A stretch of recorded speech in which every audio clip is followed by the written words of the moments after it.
Welcome, Climate Viewers. This is Jim Lee from ClimateViewer News at ClimateViewer.com. It's February 24th, 2022. And the question of the day, do you believe that weather warfare is occurring today? Do you know what geoengineering is? The idea of blocking out the sun to protect us from climate change and global warming. And do you trust that the people who run these programs that are modifying the weather on a worldwide scale have your best interests at heart? What protection is there against this problem? Is this live, Jim? Yes, it is, Seasider. Welcome to the chat. And I've pondered this question for many years. And back in 2008, I originally came up with the clarity clause, this idea that we could, bolster laws already on the books to bring accountability and transparency to the world of geoengineering and weather modification. Now, the problem is little to nothing has been done, but it keeps coming up in the news, and good news, it's in the news again. So we're going to get to all of that about the Environmental Modification Accountability Act and how we can actually get protection from not only people doing weather modification, geoengineering, but even weather warfare. It is possible, and we will get right to that. If you're watching this somewhere else because somebody's downloaded it, because everything I do is Creative Commons, please come over to ClimateViewer on YouTube and hit that subscribe button. Click the bell. And if you'd like to connect with all things ClimateViewer and weathermodificationhistory.com, come over to connect.climateviewer.com, and you could support me with a monthly donation on Patreon or a one-time donation on PayPal. It'd be greatly appreciated. And you can see that right here on the screen. And you can get over to ClimateViewer News, weathermodificationhistory.com, and climateviewer.org, which is ClimateViewer Maps, and see all the maps. So maps, timelines, news, all the fun things. On to the story of the day. So over at the Chatham House. Now, some of you may not have heard about Chatham House, but basically Chatham House was granted its royal charter by His Majesty King George in 1926, and governance structure serves as a guarantee of its independence and impartiality. So this is, written by a former climate advisor to UN Secretary General and the President of the General Assembly. So not exactly just, written by some, lay person. Let's just put it that way. What I'm going to do is I'm going to go ahead and just blow this up for you, and we're going to go through it rather quickly. And then I'm going to give you some background and some context. Because I think this one's really important. And I'm glad to see that it's in the news. This was actually published February 15th, 2022. So it's fresh off the press. And let's get right to it. So, geoengineering reining in the weather warriors, a half-forgotten UN convention, can be dusted down to mitigate tensions over modifications of climate and weather.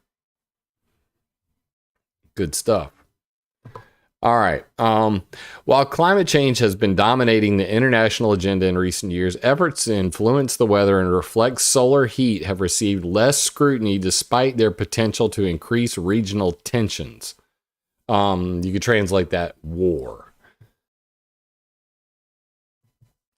Countries are increasingly using technology to change conditions in the atmosphere, oceans, and ice to improve weather to their advantage or lessen global warming.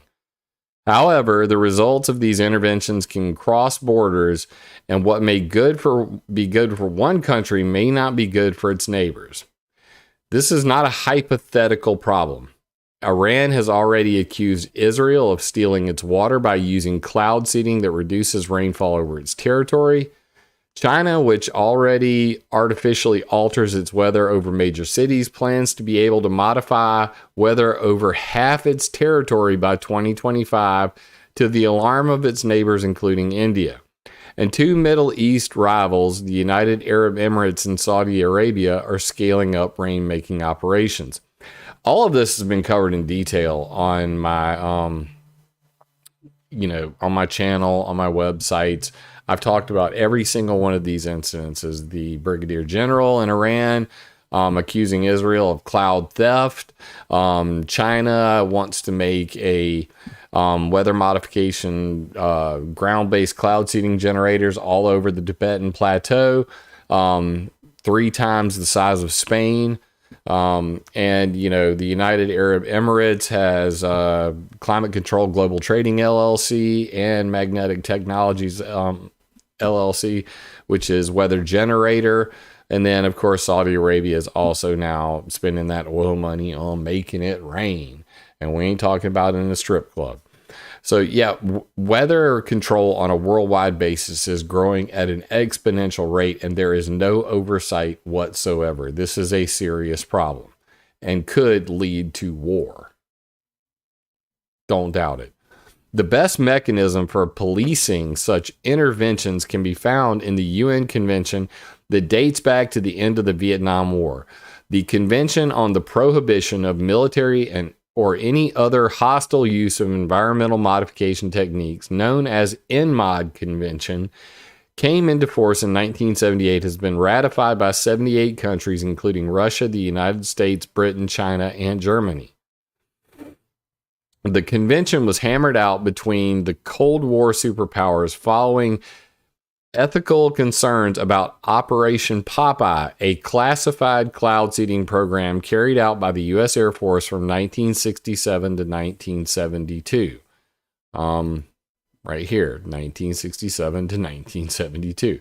Nice references on weathermodificationhistory.com. We will get to those. To extend the monsoon season in Vietnam and Laos so the roads would be flooded, hampering Viet Cong military movements. Civilian lives, local food production, and private property can be damaged or destroyed by this indiscriminate technology when used in conflict. As the planet rapidly warms, there's an urgent need to revisit ENMOD.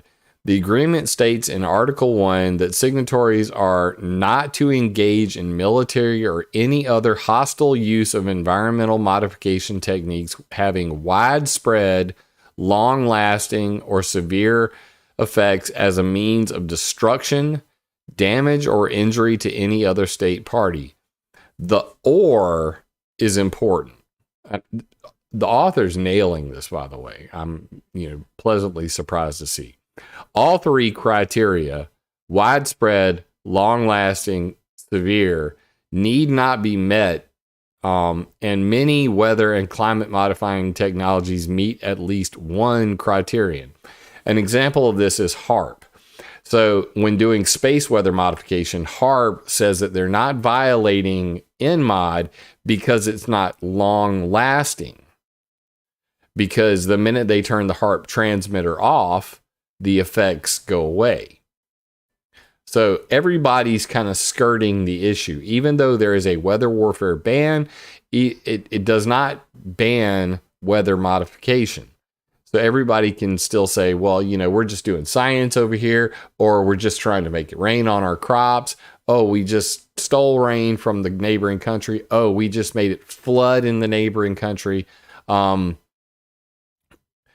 When did a little piece of paper stop them before? Cybercamp. Exactly my point. And a little piece of paper will not stop them. That's why I've come up with a solution that's better than all of these put together. So we're going to get to that. Great question. ENMOD's Article 2 outlines which environmental technologies covered by the convention. Here again, wide net is cast. It includes any technique for changing through the deliberate manipulation of natural processes, the dynamics, composition, or structure of the Earth, including its biota, lithosphere, hydrosphere, and atmosphere, or of outer space. This would cover all weather and climate modification technologies currently in use. It does not cover plane farts, contrail cirrus, and ship tracks, because as the scientific community and the international governance NGOs have all clearly stated they call that accidental geoengineering or inadvertent weather modification. So as stated in ENMOD, through the deliberate manipulation of natural processes. This is a big distinction. The most ambiguous part of the convention, which needs updating and clarification, is the matter of intent. And intent is probably the most important part, I would say. I don't think I zoomed it in just a bit too much. But what happens when it is used with purportedly peaceful intent yet causes harm to neighboring countries? This question is all the more difficult as communities and countries look to weather modification and geoengineering to help protect themselves from the worst effects of global warming. Hostile and peaceful intended uses of the technology can become muddled. And that's the main concern that we've had on this channel for so long. What's up, Bamboo? Big Bamboo in chat.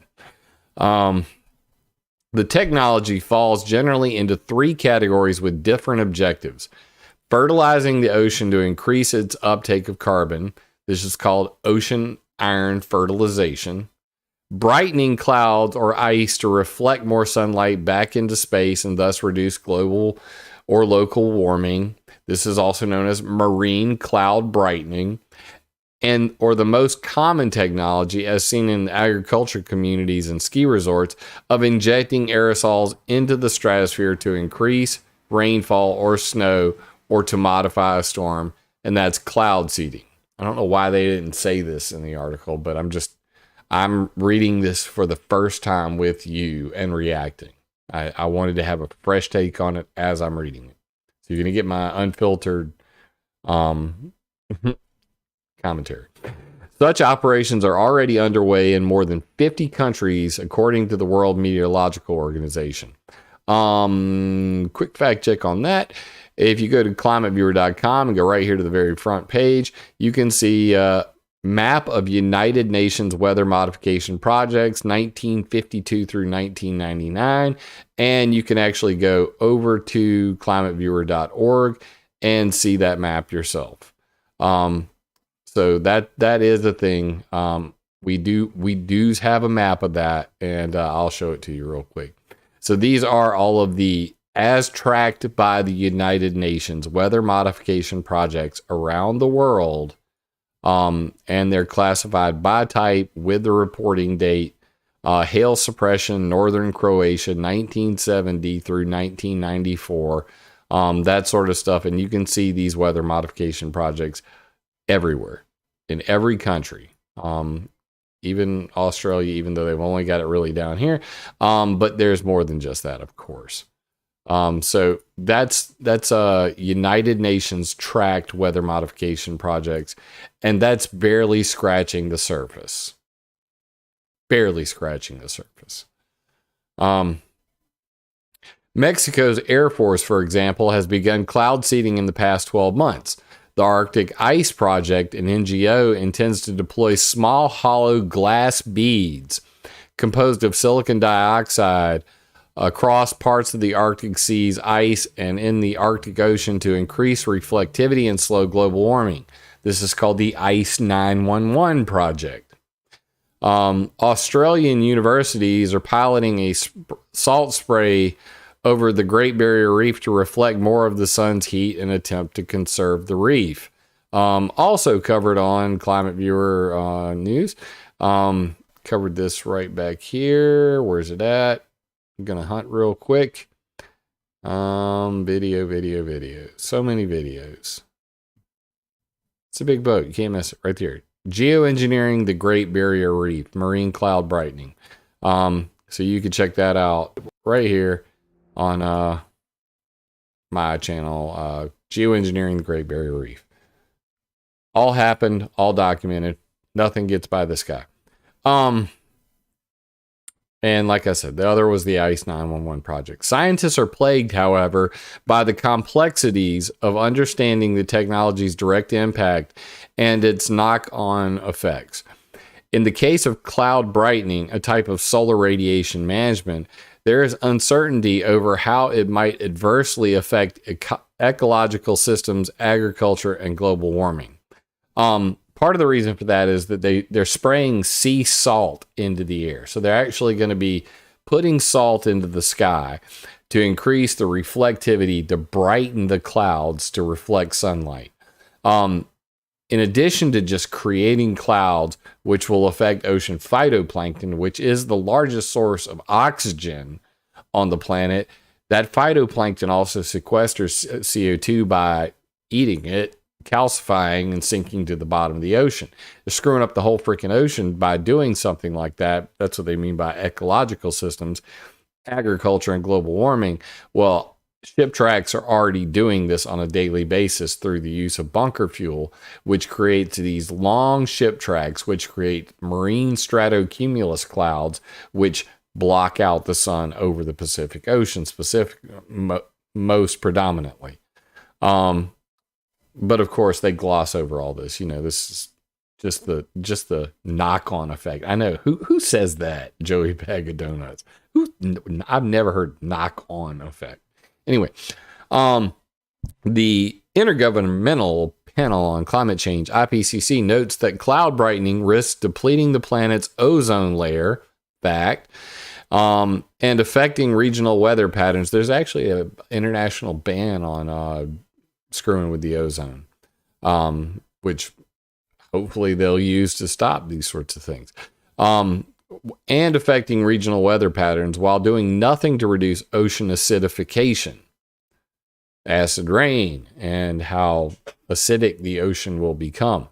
Moreover, for cloud brightening to effectively reduce global warming, it would need to be sustained through wars, economic crashes, and technological glitches. Any prolonged interruption would see global warming ricochet up. This is the rebound effect. Seth Baum wrote a paper about this, and it was Seth Baum double catastrophe. This is years ago, man. I'm pulling this out of my ass right now. 2013. Damn, Jim. Double catastrophe. Intermittent stratospheric geoengineering induced by societal collapse. And that's what they're talking about there. That once you start a legal geoengineering program, that you have climate change, but then you start stratospheric aerosol injection. Then you have intermittency, meaning like we have a war or the economy crashes like they just said. And then you end up with a double catastrophe because now you've got the climate rebounding, and where it was getting hot, it's now even hotter. You have the weather disruptions. You could have, biblical storms, which leads to social collapse, and the list and the circle just goes round and round. But I always, thought this was a great paper. Double catastrophe, the intermittent stratospheric geoengineering induced by societal collapse. Back to the story. Just see it linking up all kinds of things right now. If you haven't hit that like button right now, please do. I mean, just give it a gentle smush, very gently. YouTube already hates me. I'm shadow banned. Anyway, could ricochet up. In the case of cloud seeding, there is uncertainty about adverse impacts on neighboring countries. Or if you're in the United States, an example would be in neighboring states where we do cloud seeding all across the West Coast and how that affects the East Coast. Some of which are already coping with food or water security concerns that will grow for many as changing climate alters the distribution, predictability, and amount of precipitation. But as we know, climate is just a form of, weather over time. What is your local climate is the weather and the temperature and the moisture of a given area over a period of time. And if you change the weather for since 1946 cloud seeding. If you change the weather over a 100-year period on a regular basis, you are changing the climate intentionally. So I always say, don't talk to me about climate change unless you know about the climate changers. 3 aspects of the technology's use have particular security implications. First, the threat of the deployment in one area could affect another. Second, the difficulty in distinguishing harmful effects on neighboring countries from insignificant ones. Yeah, cybercamp. If these efforts are known, why all the common denial? Next, focus on the effing up the ocean. Above ground world news taught about bunker fuel, shaking my head. Your info is triple thumbs up. Yeah, Mike Morales is a good friend of mine. I've been talking about bunker fuel and ship tracks for going on 5-7 years now. Mike is a big advocate for that. If you guys haven't checked out Mike Morales's YouTube channel, go over there, subscribe, tell him Jim Lee sent you. And also keep Mike in your prayers. Mike's going through a bout with cancer right now, and he's a good friend. So I'm praying for you, Mike, and I know everybody else is too. But thank you, Cybercamp, for that super chat. All right. Last, the ease of which the technology's use could be claimed as peaceful, yet be covertly applied to harm an adversary. So there's this plausible deniability in cloud seeding. It was used as a weapon of war in Vietnam. Fact. It was also used as a weapon of war in Cuba by the CIA. The CIA did it in Laos, in Vietnam, and the CIA tried to keep rain from falling on Cuba. In both cases, these were top secret at the highest levels of government. Nobody knew about it. But it was all done with the same technology that is used on a daily basis over a state near you or country near you. To thank you for linking Mike's channel in chat, Bamboo. Yeah, everybody go over there and smash that sub button for Mike. Mike's good people in my book. As countries deploy this technology, there are questions over which international framework is best suited to control the context of climate insecurity. The answer is ENMOD. Now, I've been saying this since 2008. I originally called it Operation Clarity, or the Clarity Clause. And a lot of people didn't know what clause meant. It's an add-on to a law. And they were like, what are you talking about? Santa Claus? No, the Clarity Clause. We want to get clarity. Anyway, so I renamed it the Environmental Modification Accountability Act. We're going to get to that once we're done with this article. Other United Nations conventions and forums on the environment and climate, such as the UN Framework Convention on Climate Change, the UN Environmental Assembly, the IPCC, the UN Biodiversity Convention, which banned outdoor experimentation of geoengineering in 2010, are essential to address various aspects of climate change. UN bodies such as the UN Security Council, the Rome Statute of the International Criminal Court, and the International Law Commission are also essential in addressing how security affects climate and vice versa. None of these, however, are mandated to address the use of environmental technologies as a weapon. Only the ENMOD Convention has this mandate, which is why I have focused in on it like a laser. If you don't believe me, there's the banner, the Environmental Modification Accountability Act. We will definitely get back to that. All right. The timing is propitious as well.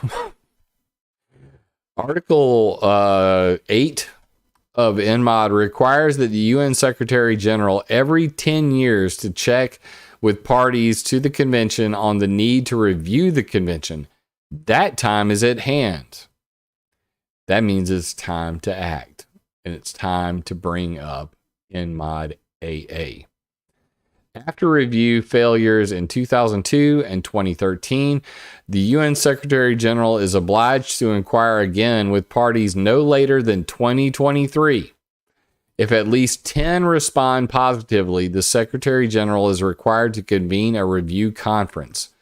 Secretary General Antonio Gutierrez should utilize the soft power of his office, and by soft, he means flaccid, because I personally don't believe the United Nations is capable of organizing a barbecue, let alone stopping weather warfare, but it's a start, and we're going to get to that as well.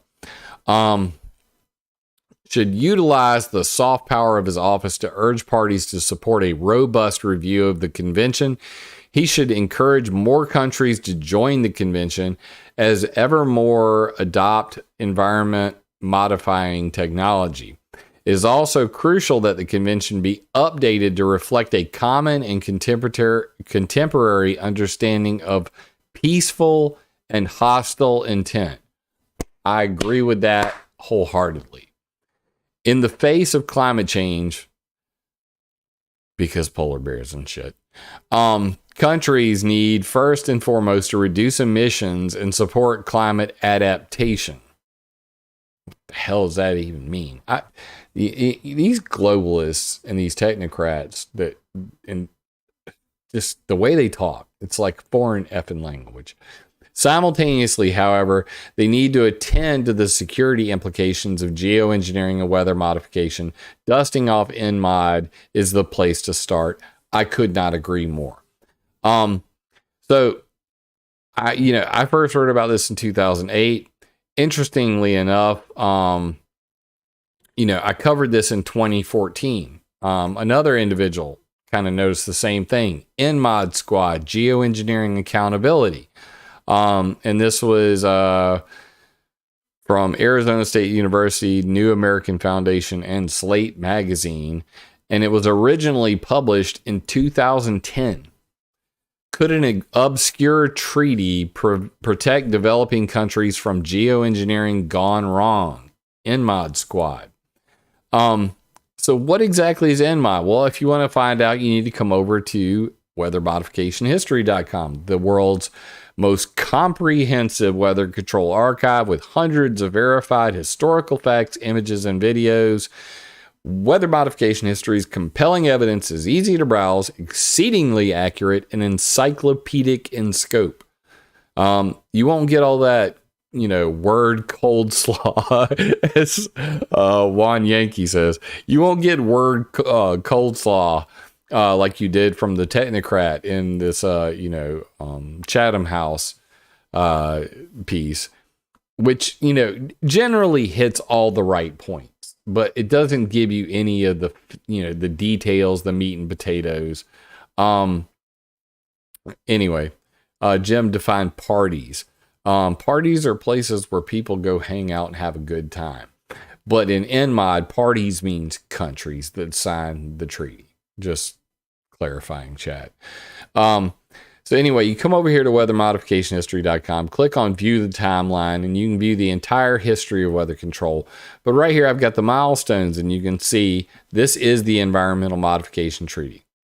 This is where the CIA were screwing with the weather over Cuba. This is where the CIA was screwing with the weather over Vietnam. This is when Lyndon Johnson says that he approves of weather warfare. Then this is when President Kennedy addressed the United Nations on the peaceful use of weather modification, which Lyndon Johnson was like, F that. Let's go blow some shit up with some weather modification, weather warfare. And that led to Operation Popeye, which was quickly renamed Operation Motorpool, Intermediary, and Compatriot. And all of this led to, Senate trials and all of that sort of thing. All the references you could ever want to shake a stick at and read are down here at the bottom, so you can learn all about what really happened in Operation Popeye. You can see all of the weather warfare equipment right there on the posts. These are the cloud seeding flare racks on the WC-130, W for weather, and the RF-4 Phantoms that flew along that dropped weather modification bombs created at China Lake, California, who to this day operates weather warfare programs. along with Wright-Patterson Air Force Base and the Air Force Research Lab and the Air Force Phillips Lab. So all this still going on. Jack Anderson originally reported this in the Pentagon Papers. And, this was Senator Pell going, really? We can control the weather, and we did weather warfare. Maybe we should talk about this in Congress, which this is an original copy of the Pentagon Papers where they talk about Operation Popeye. Very rare indeed to see this top secret sensitive document, and all the documentation's here. Weather War Outcry, The Weather as a Weapon of War, 1972.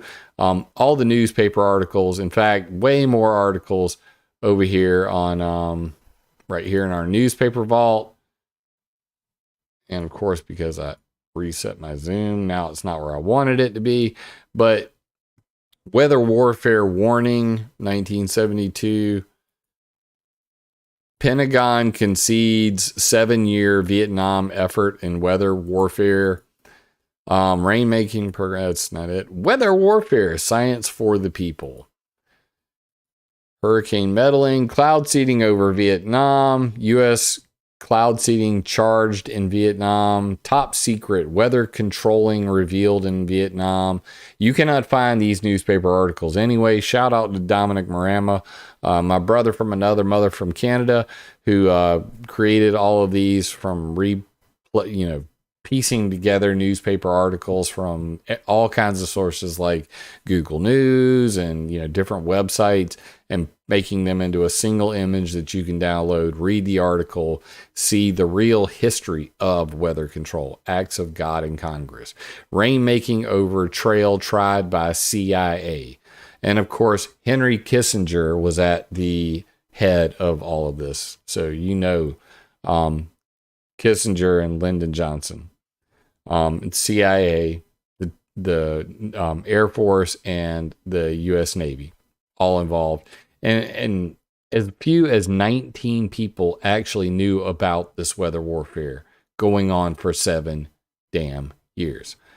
Well, this, of course, led to the Environmental Modification Convention, or the Convention on the Prohibition of Military and or any other hostile use of environmental modification techniques, which was started in 1976. I think it was signed in 1978 and finally ratified in 1980. But the fact that there's a ban on weather warfare that was signed by the United Nations blew my mind when I first learned this. And I learned this as a member of Anonymous before I ever got out into the public view, before I ever had a YouTube channel, before I ever wrote my first blog post.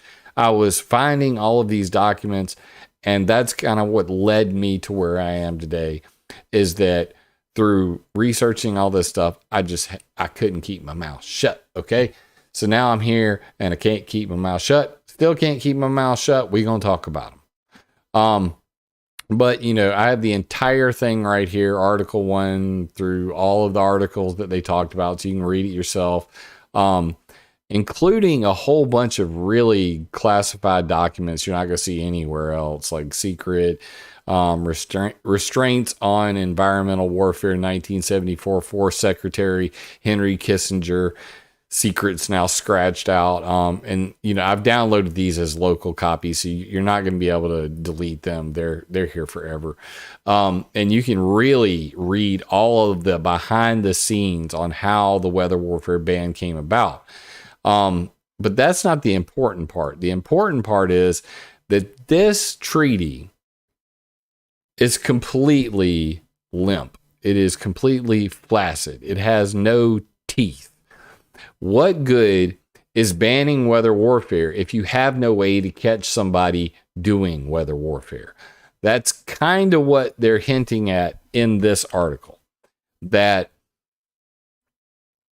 because of geoengineering, because of the widespread use of weather modification by all the countries of the world, because there is no oversight, somebody could claim that they're just trying to make it rain when their actual intent is to harm another country. plausible deniability. We didn't do it. Climate change did it. Oh, you're not a science person? You're one of them Bible thumping, gun grabbing Republicans? We didn't do it. God did it. Plausible deniability. And that's the problem. How do we tell the difference between intent? I have a solution for that. And I have thought about this for well over a decade. And my solution is the Environmental Modification Accountability Act. Now, I wrote this back in 2018, this current version. And I have had many discussions with very smart people about this. And I want to kind of modify what we have on the books, just to give you an idea. So this was published 2017, the Environmental Modification Accountability Act, hashtag ENMODAA. If you're going to talk about this on social media, please use it. Hashtag ENMODAA. It's at climateviewer.com/ENMOD. Send people that way. Let's talk about it at least. A draft legislation to end atmospheric modification without notification and sensors to detect weather warfare. The sensors being the important part, not so much the piece of paper that the United Nations has, because I don't trust the government. I don't trust politicians, and I certainly don't trust lobbyists. I don't trust the military, and that's why we need to actually work on this. And what I'm calling for is an international registry of atmospheric experimentation, make that bigger, that basically gives, a website that says in advance, before you modify the weather, why you're doing it, where you're doing it, what your intent is. And therefore, we use sensors. 2 networks. One run by the government. Hell, Al Gore's Climate Trace program could be expanded to catch people doing rogue geoengineering or weather warfare. Al Gore, I don't agree with you on many things, but if you want to use all your satellites and sensors to catch people doing illegal rogue geoengineering and weather warfare, I'd be glad to work with you on that. But I don't trust that, because as we saw during the Fukushima Daiichi nuclear meltdown, the EPA in America, the Environmental Protection Agency, has something called RADNet. It is a sensor network, and it is supposed to detect radiation. And during the Fukushima Daiichi nuclear meltdown on March 11, 2011, as all of that radioactive material was floating over America, they shut down the website and they shut off the nuclear particle monitors. So what good is a sensor network that the government controls that they can shut off? Because then if, say, the United States, Russia, or China wanted to do weather warfare, then they could simply say, well, the weather warfare monitoring system was undergoing upgrades, or there was a cyber pandemic that affected our weather warfare detection system, and it's just not working today, guys. It'll be back up tomorrow after the damage is done. So I could see that writing on the wall, and I said, so we should have 2 sensor networks. One run by the government, because they got more money than us and they got better equipment, and hopefully if somebody has some freaking morals, they'll actually do their job and it'll be useful. But secondarily, we should have a citizen-powered sensor network. One that we, the people, control. Vincent Peretti, great show with Frank. Jim, blessings to you. Thank you, Vince. I appreciate the super chat. Quite frankly, if you guys have not checked him out, you got to subscribe to him. One of the best shows on YouTube. He is on everything from Foxhole to DLive, everywhere. Check him out at quitefrankly.tv. Quitefrankly.tv. quitefrankly.tv, or search for Quite Frankly on YouTube. Tell them Jim Lee sent you, and that I love me some Frank. If it's kind of a dirty chat room, and pants are not required, but damn, I love me some Quite Frankly. And we were talking about the history of Anonymous, my role in that, and the guy who hacked Gibson Go, what a piece of shit he was, and a whole bunch of other things. And how to protect yourself with things like ExpressVPN and LastPass and all of that. If you haven't seen it, I'll be sure to try. I want to try to re-upload that video to my channel, because we had some technical difficulties at first, but regardless, it was a great show, man. And we barely scratched the surface because of the technical difficulties at the beginning. But anyway, let's get back to this. Thank you, Vincent. So this international registry, along with two different, sets of monitors, should be able to tell us, you tell us in advance, you're going to modify the weather. Now, that also leads to accountability, because if somebody's doing a cloud seeding project, like the ones that I showed you over here on ClimateViewer News, or ClimateViewer Maps, if you have these cloud seeding projects going on, and you have bad weather downstream, let's just put it that way, then you can hold them accountable, because there are all of these cloud seeding generators. They operate from October through March of every single year, and they affect the weather on the East Coast. So if you zoom out now and you see all these fire icons, these are all ground-based cloud seeding generators that do snowpack augmentation on mountaintops in America. And they're operating all winter long to create artificial snow that's going to melt in the spring, which causes floods all the time in neighboring states, which causes, in my opinion, freaky freaking weather all over here. You don't see weather modification projects on the East Coast. We don't have a rain problem. I certainly don't have a rain problem over here in Sumter, South Carolina. But we do have a severe weather problem, and it ain't climate change causing it.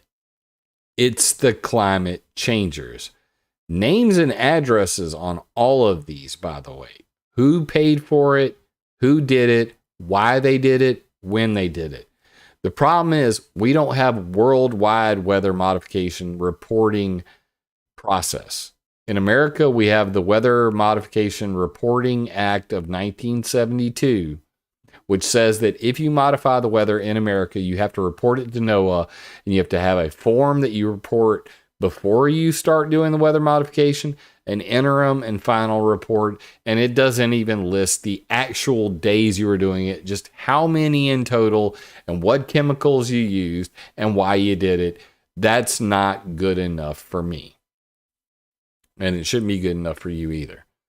So we really need to get to a point where all of these technologies, as he said, they need to update the list of technologies that can be used for this. And I just generally went down this: release of chemicals, cloud seeding, sounding rockets, tracer experiments, modification of pollution sources, alteration of effluent stacks. That's like, coal factories, wet surface air coolers from nuclear power plants, effluent stacks, jet fuel doping, contrail-induced cirrus, use of bunker fuel, ship tracks, any other technique that results directly in cloud creation or control, electromagnetic or sonic energy, ionospheric heaters, lasers, cloud ionizers, resonance technology like steering atmospheric rivers, any other technique that modifies atmospheric rivers, jet streams, pressure zones, or the ionosphere. And then 4, any other technique that intentionally alters temperature, rainfall, cloud cover, or any measurable change in climate or weather. Boom, everything. And that's what we're hoping to do here.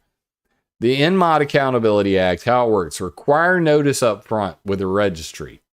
If you get caught by our sensors, government sensors, private sensors, a ClimateViewer for your backyard that has a camera pointed at the sky, that records the sky over your house, that catches the rain, that then samples the rain and says, here are the chemicals coming down in your rain. Oh, wait, that's a bunch of carbon black dust and freaking aluminum and barium. Looks like somebody might be modifying the weather over your house. That all of these sensors are reported to a map in real time. Anybody talk about maps? So have something that would look like the live monitoring section here for air quality. So this is the air quality index for today. And just generally have green is good, probably not modified. Yellow, questionable. Red, we got a red flag. There is a massive amount of chemicals coming down in the rain here, and that sort of thing. This is what a real-time map of a citizen-powered sensor network should look like. And that's what I'm hoping for in the future. And this could be provided not only by the government, but by a citizen group. I came up with a name for it, EPIC. The Environmental Protection Investigative Council, EPIC. And I hope to make that a legit thing one day. But that's where we're at. We really need to be able to have a sensor network that is run by you in your backyard, that measures not only rainfall and the sky by looking at it, but has electromagnetic sensors to detect ultra low frequency, extremely low frequency, very low frequency waves, sonic pressure, every type of weather modification technology today can be tracked. Albedo, how much sun is being reflected away from your house. All the things. So hopefully this will actually make it into law. But I want to take it a step further because, like I said, I'm not so trusting of the United Nations. And, I've already gained the support of some pretty prominent people. Dr. James Roger Fleming, personal hero, top historian on weather modification. He says that the ENMOD AA is, necessary. Dr. David Keith, top geoengineer in the world. He says that, he'd be happy to lobby for more public access to the sensor networks that are out there, and that he thinks that the public notice makes sense. So even the geoengineers, Ken Caldera, they know about it. I've talked to them about it. They say, you know what, this is necessary if we ever want to make geoengineering legal, to make it safe. We would have to do this any damn way. The common goal here, though, is to get the transparency, because most people don't even know that weather modification is occurring. If we can at least get to a point where every single weather modification project on a worldwide basis was used, was documented, then meteorologists and lawyers could look and say, well, that storm that destroyed your crop, the guys in the state next to you were cloud seeding all damn day that day. And it's only, I can bring this up in a court of law now. I have evidence that at this hour, on this date, at this time, there was weather modification and damage was done here. No more God did it. No more climate change did it. You did it. You break, you buy. On top of that, if somebody were doing weather warfare and they did not, tell the International Registry, we're going to modify the weather, and then we catch you, you just violated ENMOD. You are doing weather warfare. You are the bad guy. the final question becomes, well, how do you punish them? I mean, what is the United Nations going to sanction you with? What, their army? Sanction me with your army. That's what Dave Chappelle said. Black Bush. If you've never seen it, it's absolutely freaking hilarious. Go watch it. Black Bush, Dave Chappelle. Freaking classic. It's one of my favorites. So the United Nations, even if they had the sensors, even if they could catch somebody doing weather warfare, the hell are they going to do about it? That's the real question. So I propose that we take it to the next level, that we extend these laws on a state by state, even to a local city by city level. If we have a citizen powered network of sensors to detect weather warfare, and if we have them in everybody's backyard, and then we have laws locally, then there's the possibility of lawsuits for damages directly against the military. There's all kinds of possibilities. Lawyers and ambulance chasers will adore the idea of being the dollar signs will just roll up in their eyes at the very least. But with this comes the thing that we all want. And that's for everybody to finally know that after 100 years of attempting to control the weather, that shit is going on. And that's my real goal with the Environmental Modification Accountability Act is step one, let everybody know simultaneously. Fake news, the scientific community, to meteorologists, to average Joe Super Bowl, everybody knows that the weather is being controlled. And that for all this talk about climate change and global warming, the end goal is control of the entire world's thermostat and blocking out the sun. I will not stand for this. I will not allow this to occur for my two daughters' sake.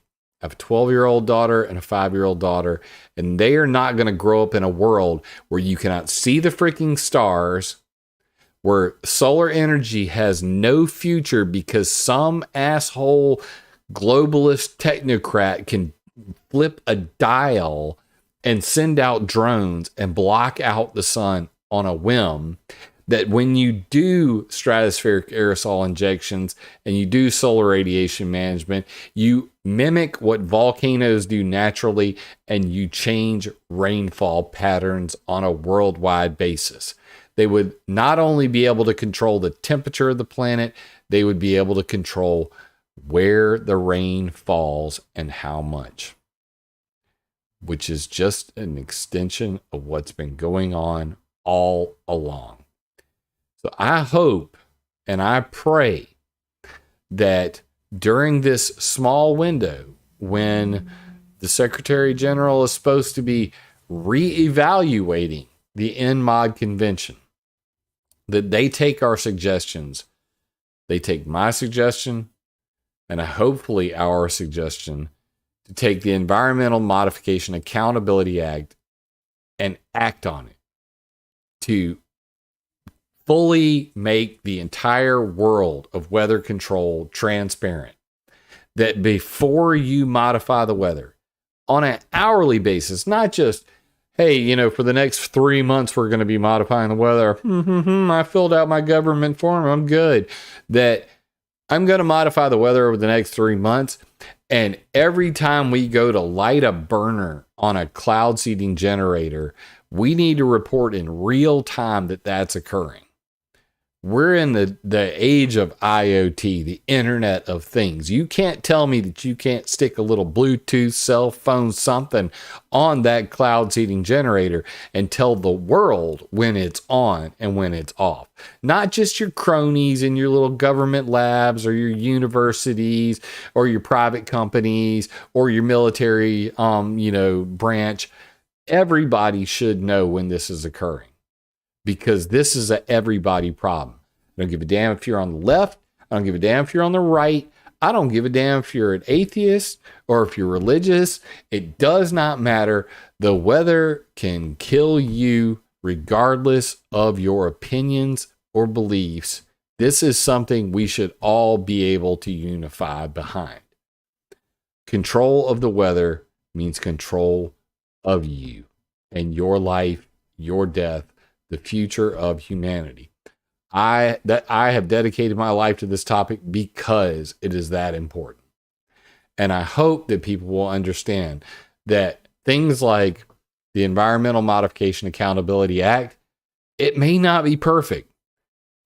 Let me know in the comments. Give me suggestions. Please read the whole damn thing. Come up here and look at the slides and you tell me. I want you to go through it. I want you to read it all. Tell me the flaws. Tell me where I'm wrong. I mean, this is what we're looking for. Is, you know, some real accountability. Live streaming atmospheric data, rainfall samples, camera, you know, aerosol samples, all of that on a real-time map showing what's going on hour by hour so that we can actually hold people accountable. And I hope that you guys will actually dig into it. Tell me where I'm wrong. Furthermore, you can come over to ClimateViewer on YouTube. And if you go to my YouTube channel, it is right here in the must-see TV section. It's right here. Just come right down here. It's the very first playlist, must-see TV, which you can see there.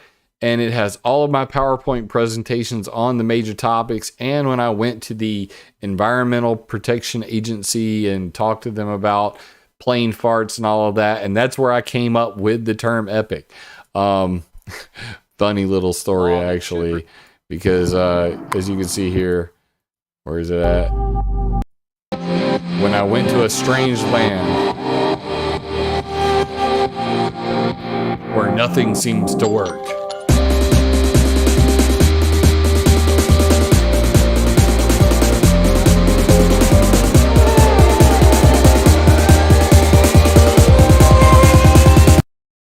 Oh, yeah.